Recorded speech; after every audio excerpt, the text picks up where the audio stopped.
Persian front. The Soviets and British launch Operation Countenance in 1941 to ensure the Iranian regime does not fall to the Axis powers and to prevent the Germans making a grab for rich oil fields in the Middle East. This occupation is used to facilitate the shipment of U.S. Lend-Lease equipment to the Soviet Union throughout 1943 and into 1944. Regular shipments pass from Bushehr and Bandar Shapur to Ashgabat and Baku in the USSR. In May 1944, when Stalin declares the Allied powers enemies of the motherland, the British PAL Force, Palestine and Iraq Force, find itself confronted by a numerically superior Soviet force occupying the north of Iran and, critically, threatening Allied access to the oil fields in the region. Neither the British nor Soviet forces are first-line formations, lacking experienced officers and the latest equipment being used in combat or preparing to invade Europe. The U.S. presence is limited and largely logistical. The British troops are predominantly from India, with a fierce and proud warrior tradition, and whilst the Soviet armies are fully manned, they are not the best trained or equipped units that Russia could field. Both sides' commanders are unprepared for immediate combat operations and lack any clear orders for such an eventuality from their respective governments.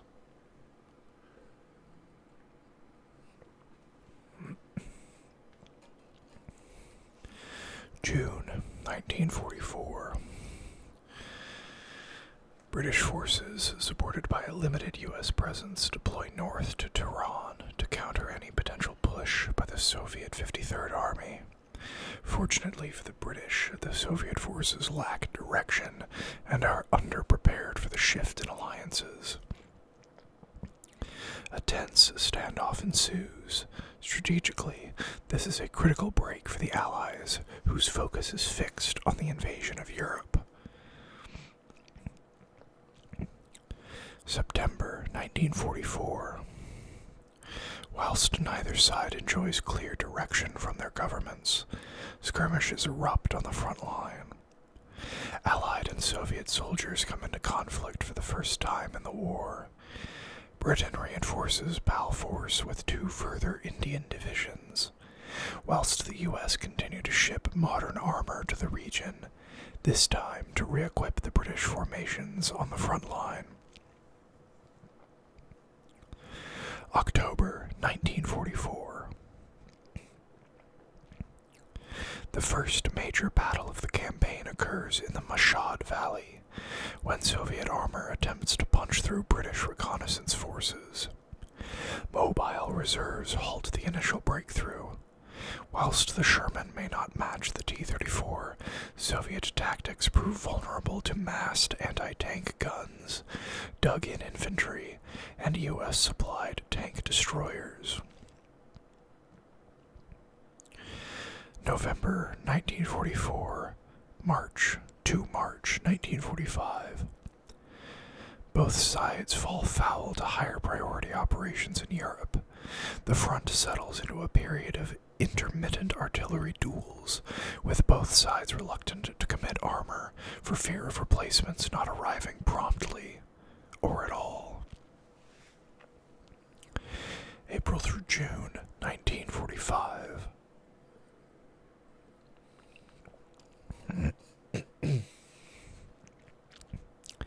A second attempt by Russia to move the front line south is broadly successful, with the Allied forces shattered at several points along their lines.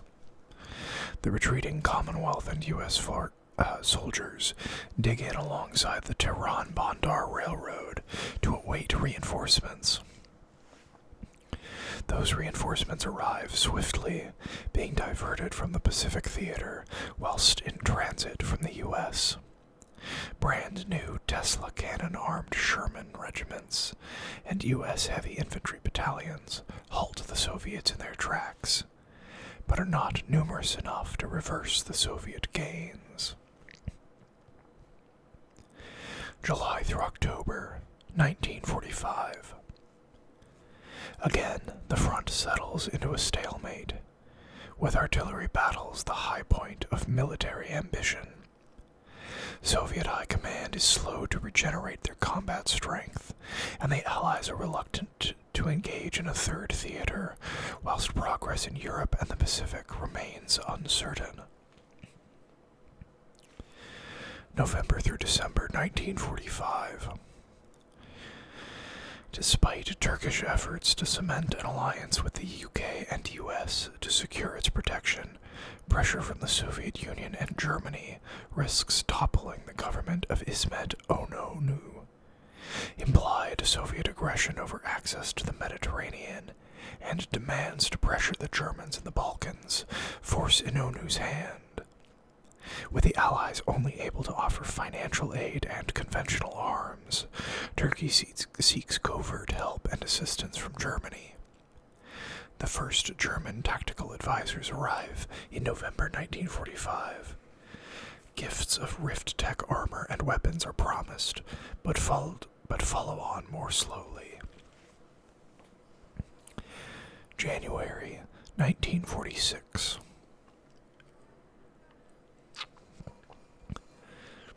Left with no choice by an increasingly belligerent Stalin and an overly cautious Allied response, Turkey reluctantly declares itself formally to the Axis on the 24th of January. Hesitant to commit troops to the conflict, Turkey agrees to blockade Soviet access to the Mediterranean in return for increased German military training.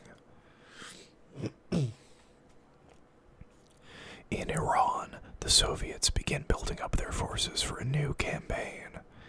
The arrival of first-rate armored units and elite Rift Tech heavy infantry and Cossack light walkers signals the seriousness of the Soviet intent. Allied intelligence identifies the threat, and again, more resources headed to the Pacific are diverted to the Middle East. February through March 1946. Turkish border troops, reinforced by numerous German advisors, clash with Soviet forces on the Turkish-Georgian border. The combat is localized and inconclusive, but is severe enough to divert resources from the Soviet buildup in Iran. Panicked, the Turkish government requests further German assistance, fearing a full invasion from Russia. April 1946. Operation Shashka, the anticipated Soviet assault, begins in the early morning of the 9th of April. Allied forces resist initially, but by the 11th of April, resistance falters and then ceases. Heroic efforts by the RAF and the USAF disrupt Soviet attempts to capitalize on their victory, and much of the Allied force escapes in relatively good order.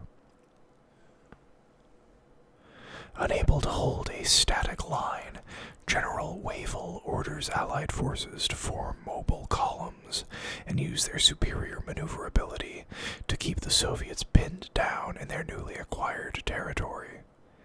This proves highly successful, facilitated by the Herculean efforts of Allied transport aircraft and the use of logistics dumps maintained dangerously close to the cumbersome Soviet formations.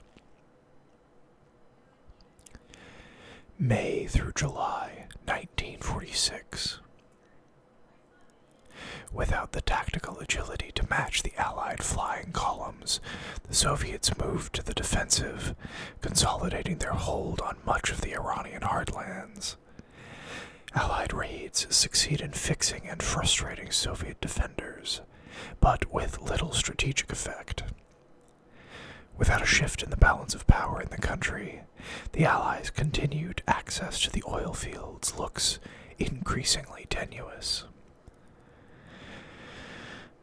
A second significant clash of Turkish and Soviet forces occurs on the 22nd of July. A heavy-handed and provocative Soviet response by the 17th Mountain Cavalry Division results in a crossing of the Turkish border and the seizing of significant fuel and ammunition stockpiles near the town of Ikdir. Reigniting territorial disputes, Turkey's counterattack is aided by what appears to be German arms and armor, including reports of a trio of Thor Panzermechs in Turkish colors. August through October 1946.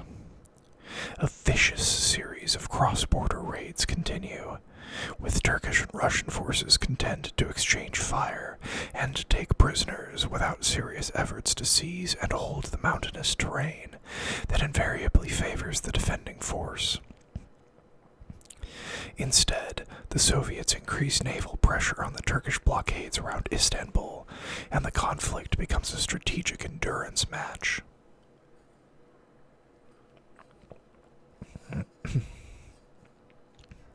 November through December 1946.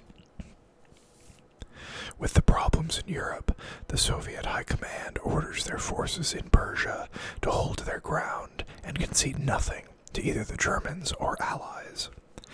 In turn, the Allies are content to guard the Iranian and Iraqi oil fields and leave the Soviets in control of the less strategically valuable eastern Iran. The Turks take advantage of the Soviet pause to consolidate the training they are receiving from the Germans and to re-equip their military with the latest arms and armor.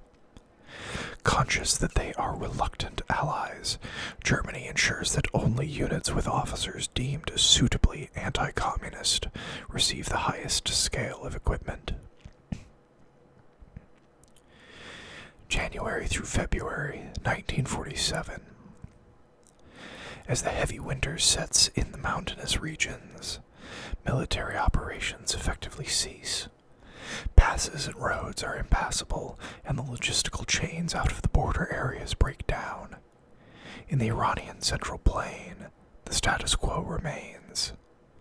Allied forces defend a line along the North-South Railroad, and the Soviet forces mount occasional raids to break the line and attempt to seize supplies. March 1947. This is now.